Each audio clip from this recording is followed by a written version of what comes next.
কথা চলিছে যে আমি চতুৰ্থ বৰ্গৰ পদ যদি চৰকাৰী নিয়মত দিওঁ তেতিয়াহ'লে লোকেল ল'ৰাই নাপায়।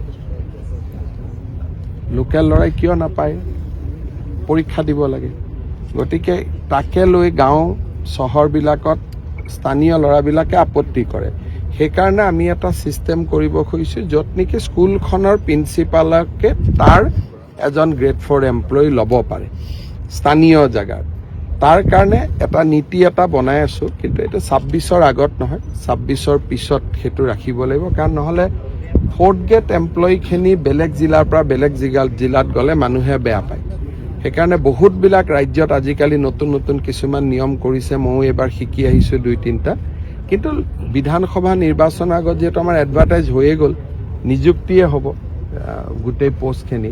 সেইকাৰণে এতিয়া নহয়, বিধানসভা ইলেকশ্যনৰ পিছত কলেজৰ গ্ৰেড 4 পোষ্ট, হস্পিটেলৰ গ্ৰেড 4 পোষ্ট, স্কুলৰ গ্ৰেড 4 পোষ্ট, এইখিনি যাতে সেই মৌজাটোৰ ল'ৰাই বা সেই গাঁৱৰ ল'ৰাই পায়, তাৰ কাৰণে আমি নীতি এটা বনাই আছোঁ।